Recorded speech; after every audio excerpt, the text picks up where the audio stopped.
বিজয়নগর রাজ্যের রনকপুর গ্রাম। আদিত্য নামে এক মূর্তিকার তার দক্ষতা দিয়ে মূর্তি তৈরি করত।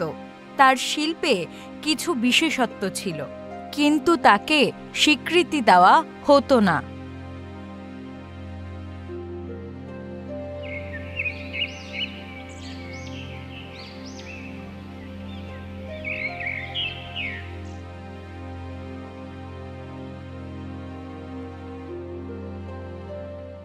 আরে, আমার সুন্দর সুন্দর মূর্তিগুলো কিনে নাও। এগুলো দেখলে তোমাদের মন খুশি হয়ে যাবে। একজন গ্রাহক আসে।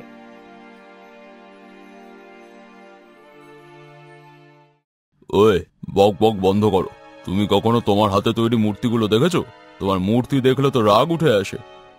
ভাইয়া, যদি মূর্তি কিনতে না চাও তাহলে কিনো না, অন্তত আমার শিল্পের অপমান তো করো না। আরে, অপমান তো তখন হয় যখন কারো সম্মান থাকে।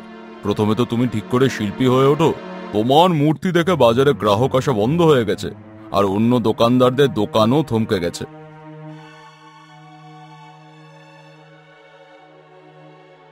গ্রাহক চলে যায়। শিল্পের অপমানকারীকে কি বোঝাবো? আদিত্য খুব হতাশ হয়ে যায়। তার মূর্তিগুলো নিয়ে বাড়ি চলে আসে। সে বাড়ির কোণে বসে চিন্তা করতে থাকে। আমি এত সুন্দর মূর্তি তৈরি করি, তবু কেউ কেনে না। আমি জানি না আমার ভাগ্য কবে বদলাবে। তখন তার প্রেমিকা রাধা সেখানে আসে।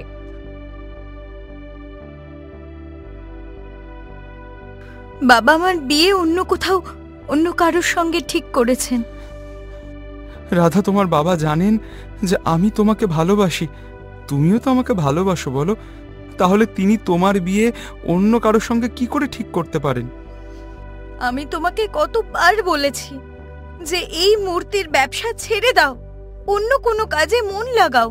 তুমি তো শুধু মূর্তিই তৈরি করে যাও। আমার বাবা যে চাষির সঙ্গে বিয়ে দিচ্ছেন তার কাছে অনেক জমি আছে। রাধা, আমি একজন মূর্তিকার। আমার বাবাও মূর্তিকার ছিলেন। তুমি হয়তো জানো না, আমার এই দু হাতে জাদু আছে। আমি বুঝি আদিত্য, তোমার হাতে জাদু আছে, কিন্তু তুমি কেন বোঝো না যে তোমার মূর্তি কেউ কেনে না? তুমি কতদিন আর ভাগ্যের ভরসায় ধোঁকা দিয়ে যাবে? কান খুলে শুনে নাও, যদি বিয়ে করি তো তোমার সঙ্গেই করব। রাধা তিক্ততায় বলে চলে যায়।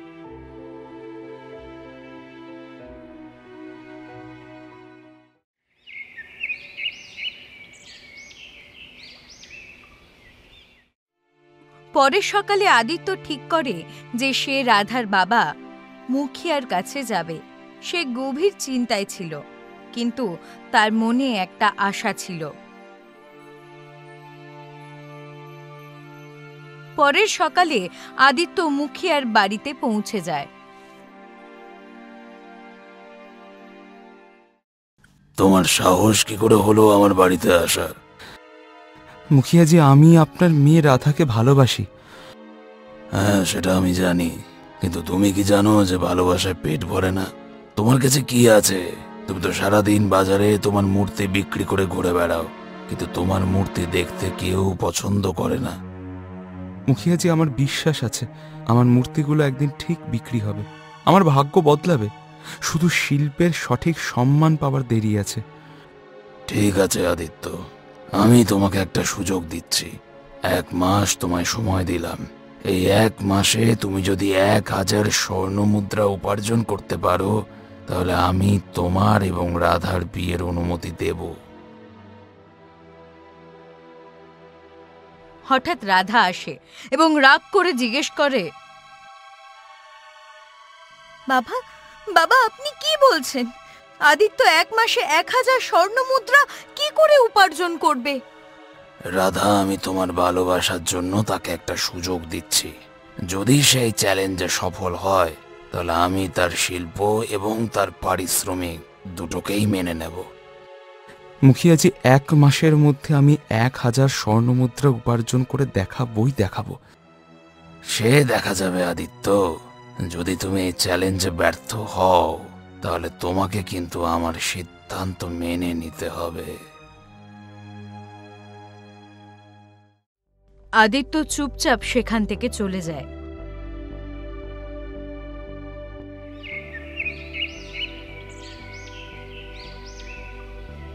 পরের দিন আদিত্য মূর্তি বিক্রি করতে বাজারে যায়। সে সকাল থেকে সন্ধে পর্যন্ত বসে থাকে, কিন্তু একটাও মূর্তি বিক্রি হয় না। আজ তো একটাও মূর্তি বিক্রি হলো না। বুঝতে পারছি না কি করব এবার। আমি মুখিয়াজিকে প্রতিশ্রুতি দিয়েছি যে 1 মাসের মধ্যে 1000 স্বর্ণমুদ্রা এই মূর্তি বিক্রি করে উপার্জন করে দেখাবো। যদি এইভাবে চলতে থাকে তাহলে 1000 মুদ্রা তো দূরের কথা, একটা মুদ্রাও তো উপার্জন করতে পারবো না। আদিত্য মূর্তিগুলো গুছিয়ে নিয়ে যাওয়ার উপক্রম করছে। তখনই একজন ব্যক্তি সেখানে আসে।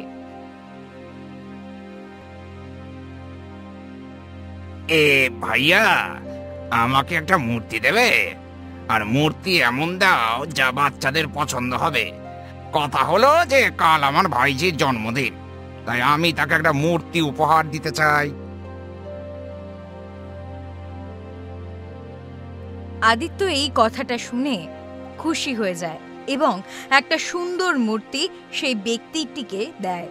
সেই ব্যক্তি কিছু টাকা আদিত্যকে দিয়ে সেখান থেকে চলে যায়।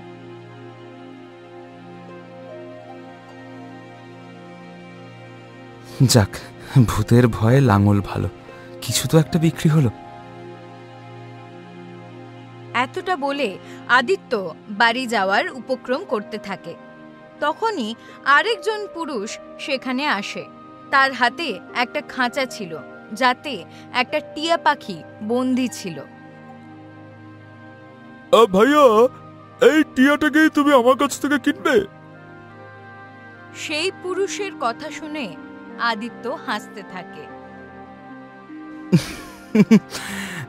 তুমি তো এই গ্রামের লোক বলে মনে হচ্ছে না।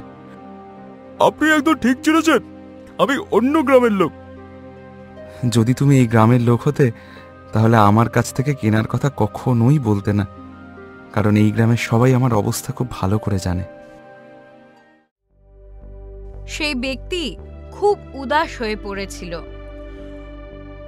বুঝলেন ভাইয়া, আমার গ্রামেও আমি এই টিয়াটা বিক্রি করার চেষ্টা করেছি, কিন্তু বিক্রি হয়নি। ক্লান্ত হয়ে আমি এই গ্রামে এসে পৌঁছেছি। সকাল থেকে সন্ধে পর্যন্ত প্রত্যেক বাড়ির দরজায় টোকা দিয়েছি, কিন্তু কেউ আমার এই সুন্দর টিয়াটা কেনে না।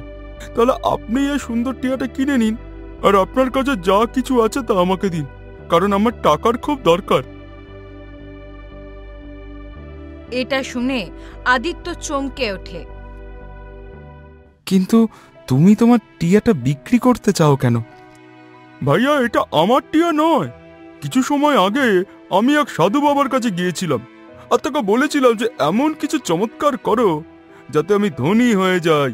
তো সেই সাধু আমাকে এই টিয়াটা দিয়ে বললেন এটা নাকি আমার ভাগ্য বদলে দেবে। তখন থেকে আমি আমার ভাগ্য বদলানোর অপেক্ষা করছি, আর অপেক্ষা করতে করতে আমি ক্লান্ত হয়ে গেছি ভাইয়া। আমার মনে হয় না যে আমার ভাগ্য আর বদলাবে। আদিত্য টিয়ার দিকে তাকাতে থাকে। টিয়া খুব মনোযোগ দিয়ে দেখছিল। তার চোখে একটা বিশেষ উদাসীনতার ছাপ ছিল। আদিত্য সেই টাকাগুলো সেই ব্যক্তিটিকে দিয়ে বলে, আজ সকাল থেকে এটাই বিক্রি হয়েছে ভাইয়া। যদি এতে আপনার কাজ চলে যায় তাহলে এটা নিন। আর হ্যাঁ, আপনি যদি চান তো টিয়াটাকেও সঙ্গে নিয়ে যেতে পারেন। না ভাইয়া না, এই টিয়াটা আপনি রেখে দিন।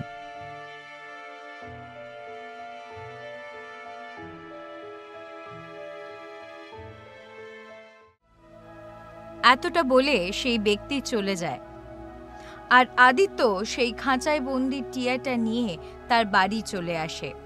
কিন্তু আদিত্য সেই দিন যখন বাড়ি ফেরে তখন তার পকেটে একটা সিকিও বাকি ছিল না। হাতে সেই টিয়া ছিল, যাকে সেই ব্যক্তি জোর করে দিয়ে গেছিল। আমার কাছে তো এখন এতটুকুও বাকি নেই যে আজ রাতে কিছু খেতে পারি। তার উপর সেই ব্যক্তি তোকে জোর করে আমার কাছে দিয়ে গেল। এখন তোকে আমি কি খাওয়াবো বলতো? কোনো কথা নেই, আজ থেকে তুমি আমার নতুন মালিক। যাই হোক, এখন আর আমার খিদে নেই। টিয়ার মুখ থেকে এত পরিষ্কার ভাষা শুনে আদিত্য চমকে ওঠে। আরে তুমি তো একদম মানুষের মতন কথা বলছো, আর আমি এতটাই চমকে গেলাম, মানে বুঝতেই পারছি না যে আমার সামনে টিয়া কথা বলছে নাকি কোনো মানুষ। আমি তোমার সঙ্গে কথা বললাম কারণ আমার তোমাকে খুব ভালো লেগেছে। যে আমাকে বিক্রি করলো তার সঙ্গে আমি কখনো কথা বলিনি।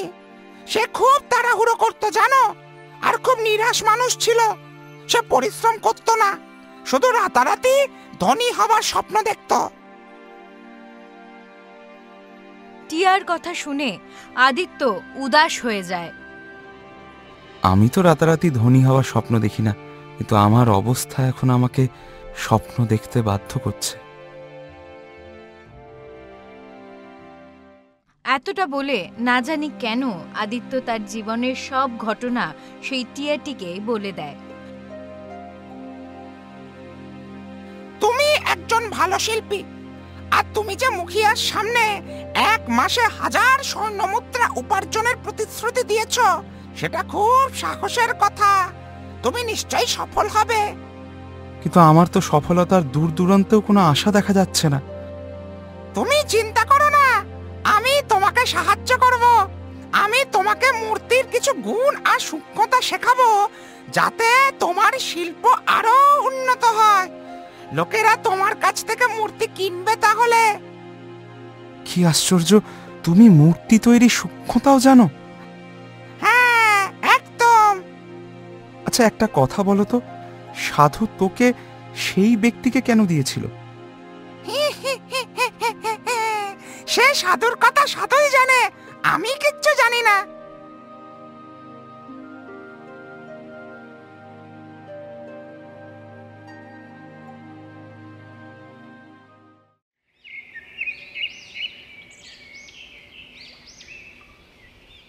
পরের দিন সকাল হতেই টিয়া আদিত্যকে মূর্তির কিছু সূক্ষ্মতা বলে দিতে শুরু করলো।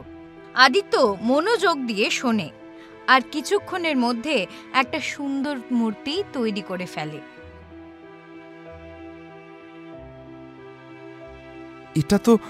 এটা তো আগের থেকেও আরো সুন্দর হয়েছে।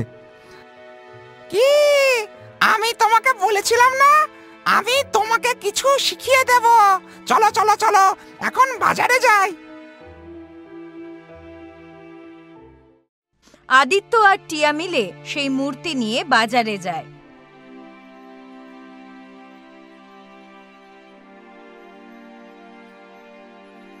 কিছুক্ষণ পর একজন গ্রাহক আসে। সে ভালো দামে সেই মূর্তি কিনে নিয়ে যায়। খুশি হয়ে আদিত্য বাড়ি ফেরে এবং একটা ভালো খাবার তৈরি করে।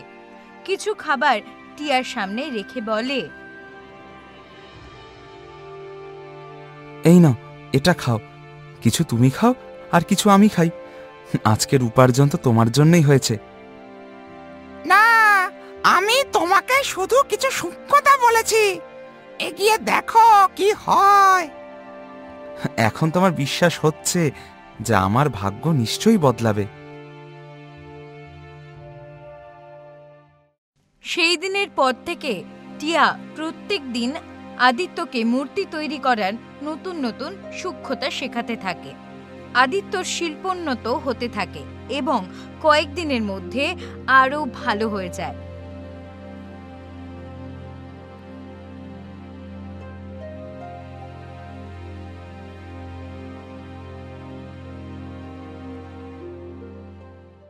একদিন আদিত্য উদাস হয়ে বসেছিল। তার চোখে চিন্তার ছায়া। কি হলো আদিত্য, এখন তুমি উদাস কেন? এখন তো তোমার আয়ও ঠিকঠাক হয়েছে। কি বলবো বন্ধু, আয় তো হচ্ছে, কিন্তু মুখিয়াজি আমাকে শুধু 1 মাসের সময় দিয়েছিলেন। এখন সেটা মাত্র কয়েকদিন বাকি। আমি এখনো কোনো মতে 20 স্বর্ণমুদ্রা উপার্জন করেছি, এখনো 980 স্বর্ণমুদ্রা বাকি আছে। টিয়া এটা শুনে তার চোখে আত্মবিশ্বাস জ্বলে ওঠে। তাহলে চিন্তা করো না, আমি তোমাকে একটা উপায় বলছি, যদি তুমি সেই উপায় অবলম্বন করো তাহলে শুধু 1000 নয়, 1,00,000 স্বর্ণ মুদ্রা উপার্জন করতে পারবে। কি বলছো? 1,00,000? এটা কি করে সম্ভব? সব সম্ভব আদিত্য, সব সম্ভব, শুধু তুমি আমার কথাটা মানো। আমি প্রস্তুত বন্ধু, কিন্তু মুখিয়াজি একটা শর্ত রেখেছিলেন তো, যে আমাকে সেই 1000 স্বর্ণমুদ্রা শুধুমাত্র মূর্তি বিক্রি করে উপার্জন করতে হবে। যদি তোমার উপায় অন্য কিছু হয় তাহলে কিন্তু আমি মানতে পারবো না। আরে বাবা, আমার উপায়ও এই মূর্তির সঙ্গেই যুক্ত।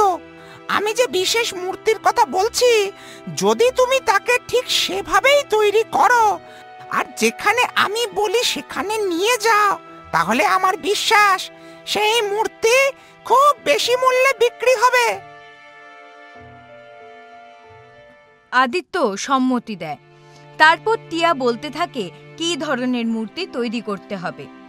রাতভর পরিশ্রম করে আদিত্য একটা সুন্দর রাজকুমারের মূর্তি তৈরি করে। এই মূর্তিটা তো কোনো রাজকুমারের মতন লাগছে। আচ্ছা বন্ধু, তুমি এই রাজকুমারকে কোথাও দেখেছো? আরে বাবা, সেসব ছেড়ে দাও। এখন তুমি এই মূর্তিটা নিয়ে বল্লভগড়ের রাজা রাজা বিক্রমের দরবারে যাও, আমিও তোমার সঙ্গে যাব।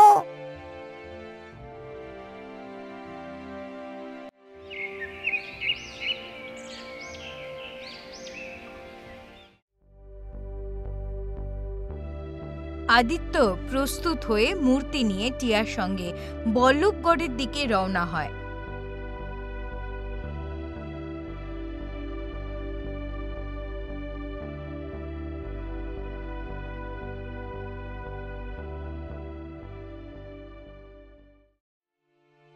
কয়েক ঘন্টা পর আদিত্য রাজার দরবারে দাঁড়িয়েছিল। সামনে সিংহাসনে বসেছিলেন রাজা বিক্রম সিংহ। তুমি কে? মহারাজ, আমি একজন মূর্তিকার। আমি আপনার জন্য একটা বিশেষ মূর্তি তৈরি করেছি। যদি আপনি সেটা দেখেন তাহলে তাহলে আমার বিশ্বাস যে আপনি খুশি হয়ে আমাকে 1000 স্বর্ণমুদ্রা পুরস্কার দেবেন। ও দা, সেই মূর্তিতে এমন কি আছে? চলো আমায় দেখাও তো।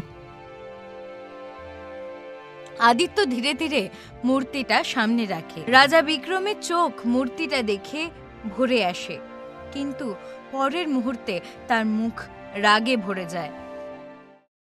তুমি এই মূর্তিটা কার বলায় তৈরি করেছো? তুমি কি এটাকে চেনো? না মহারাজ, আমি এটাকে কখনো দেখিনি। তুমি কি কখনো এর সঙ্গে দেখা করেছো? না মহারাজ। তাহলে তুমি এর হুবহু মূর্তি কি করে তৈরি করলে?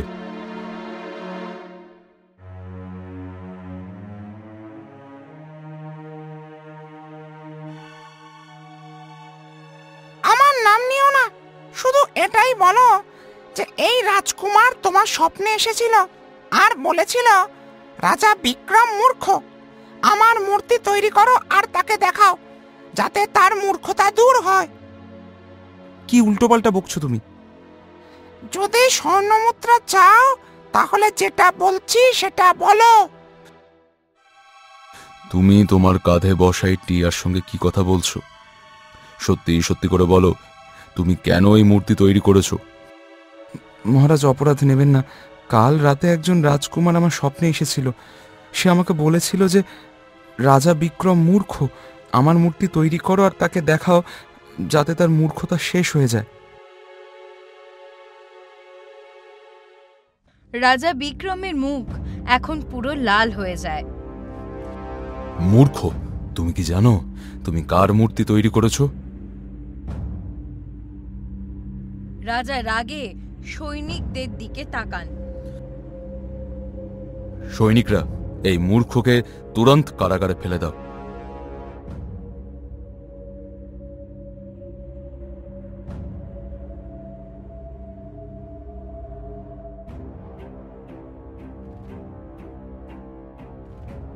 আদিত্যকে টিয়া সহ কারাগারে ফেলে দেওয়া হয়। রাতভর সে অস্থিরতায় জেগে থাকে। তুমি তো বলেছিলে যে আমাকে পুরস্কার দেওয়া হবে, কিন্তু রাজা বিক্রম তো আমাকে সোজা কারাগারে ফেলে দিলেন। চিন্তা করো না বন্ধু, চিন্তা করো না। তুমি আমার কথায় ভরসা রাখো, তোমাকে পুরস্কার নিশ্চয়ই দেওয়া হবে। আমি মূর্খ যে আমি তোমার কথায় এসে পড়লাম।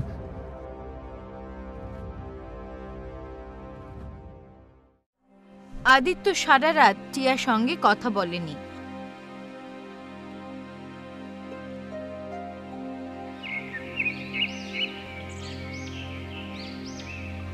পরের দিন সকালে একজন সৈনিক কারাগারে আসে।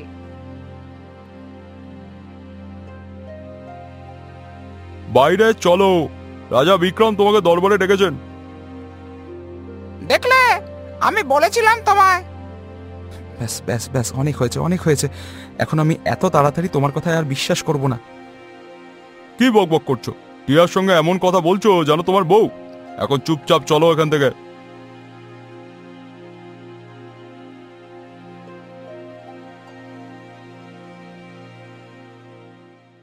আদিত্য চুপচাপ দরবারে পৌঁছে যায়। কাল তুমি যে মূর্তি দেখিয়েছিলে, আমি জানি না তুমি জানো কি না, কিন্তু তোমার স্বপ্নে আসা সেই মূর্তি আমার ছোট ভাইয়ের। সে স্বপ্নে তোমাকে বলেছিল যে আমি মূর্খ, আর যখন তার মূর্তি তৈরি করে আমার সামনে রাখবে তখন আমার মধ্যে কিছু বুদ্ধি আসবে। মহারাজ, মহারাজ, আপনার কোথাও ভুল ধারণা হয়েছে। আমি মূর্তি কোনো রাজকুমারের তৈরি করেছিলাম, আপনার ভাইয়ের নয়। মূর্খ, সেই মূর্তি আমার ছোট ভাই অশোকেরই ছিল, যে কয়েকদিন ধরে নিখোঁজ। আমি পুরো রাজ্য আর জঙ্গলে খোঁজ করিয়েছি, কিন্তু তার কোনো খোঁজ আমি পাইনি। বিশ্বাস করুন মহারাজ, আমার সত্যি জানা ছিল না যে সে আপনার ভাই। তাহলে তুমি এটা কেন বললে যে আমার ভাই স্বপ্নে তোমাকে বলেছে যে আমি মূর্খ? এই শব্দগুলো সেই যা আমার ভাই আমাকে সবসময় মজা করে বলতো। এখন সোজা করে বলো তো, তুমি আমার ভাইকে শেষবার কোথায় দেখেছো? না বললে এখনই তোমাকে ফাঁসিতে ঝুলিয়ে দেব। মহারাজ, মহারাজ, দয়া করুন, আমি সত্যিই বলছি, আমি আপনার ভাইকে চিনি না, আর না আপনাদের মধ্যেকার কোনো কথা আমি জানি। কয়েকদিন আগে আমি টিয়া পাখিটা কিনেছিলাম, আর এটাই আমাকে বলেছিল যে তার বলা মতো মূর্তিটা তৈরি করতে আর সেই মূর্তি আপনাকে দেখাতে। আর এটাই, আর যে কথাগুলো আমি আপনাকে বলেছি সেটা বলতে পারলে আপনি খুশি হবেন। তুমি কি এই টিয়ার কথা বলছো? হ্যাঁ মহারাজ, এই টিয়া মানুষের মতন কথা বলে, আর কাল আমাকে এটাও বলেছিল যে তার নাম কোনোভাবে না নিতে। রাজা বিক্রম টিয়ার দিকে তাকিয়ে বললেন, এটা কি সত্যি বলছে? হ্যাঁ, এটা সত্যিই বলছে। তুমি কি আমার ভাইকে দেখেছো? হ্যাঁ মহারাজ, দেখেছি, কিন্তু আমি বলবো না। আমি চাই তুমি আদিত্যকে মেরে ফেলো। মহারাজ, মহারাজ, ব্যাস, অনেক হয়েছে। মূর্খ টিয়া, আমি তোকে একটা শেষ সুযোগ দিচ্ছি। বলো, বলো তুমি আমার ভাইকে কোথায় দেখেছো? মূর্খ আমি নই, মূর্খ তুমি। তোমার থেকে বড় মূর্খ সারা বিশ্বে নেই। এটা শুনেই রাজা বিক্রম তলোয়ার বের করে টিয়ার উপর আঘাত করে। সেই মুহূর্তে রঙিন আলো আর টিয়া অদৃশ্য হয়ে যায়, আর একটা সুন্দর রাজকুমার প্রকট হয়। অশোক, এসব কি ছিল? বর্দা, আমার অভিশাপ থেকে মুক্ত হওয়ারই একমাত্র উপায় ছিল। কিছু সময় আগে আমি জঙ্গলে শিকার খেলতে গিয়েছিলাম। ভুল করে আমি একটা টিয়া জোড়ার ওপর তীর চালিয়ে দিয়েছিলাম। একটা টিয়া মারা যায়। সেই সময় সেখানে একটা সাধু বসেছিলেন। তিনি রাগ করে আমাকে অভিশাপ দিলেন যে আমিও টিয়া হয়ে যাব। যখন আমি ক্ষমা চাইলাম, তিনি বললেন যে আমার অভিশাপ তখনই ভাঙবে যখন আমার সগোত্র ভাই টিয়ার রূপে তোমাকে মারবে। কিন্তু সময় পর সাধু আমাকে একজন ব্যক্তিকে দিয়ে দিলেন, আর সেই ব্যক্তি আমাকে আদিত্যকে বিক্রি করে দিলেন। যখন আমি জানলাম যে আদিত্য মূর্তিকার, তখন আমি পরিকল্পনা করলাম। আমি আমার মূর্তি তৈরি করলাম আর আদিত্যকে সেই শব্দগুলো বললাম, যে শব্দ দিয়ে আমি সব সময় তোমাকে ছেড়ে দিতাম, যাতে আমার স্মৃতি ফিরে আসে। আমি জানতাম তুমি তাড়াহুড়ো করে আদিত্যকে কারাগারে বন্দি করবে, টিয়ার রূপে আমার কাছে জিজ্ঞাসা করবে। তখন আমি তোমাকে কিছু কটু শব্দ বলবো, তাহলে তুমি রেগে রেগে আমার উপর আঘাত করবে। আর সেই মুহূর্তে আমার অভিশাপ ভেঙে যাবে। রাজা বিক্রম অশোককে গলা জড়িয়ে ধরেন আর কাঁদতে থাকেন। আমার ভাই, আমি সত্যিই মূর্খ ছিলাম, সত্যিই মূর্খ। আদিত্য, তুমি আমাকে ক্ষমা করো। আদিত্য, তুমি আমাকে মুক্তি দিয়েছ। আমি তোমাকে 1 নয় 2 লক্ষ স্বর্ণমুদ্রা দিচ্ছি। রাজকুমার অশোক আদিত্যকে 2 লক্ষ স্বর্ণমুদ্রা উপহার দেন।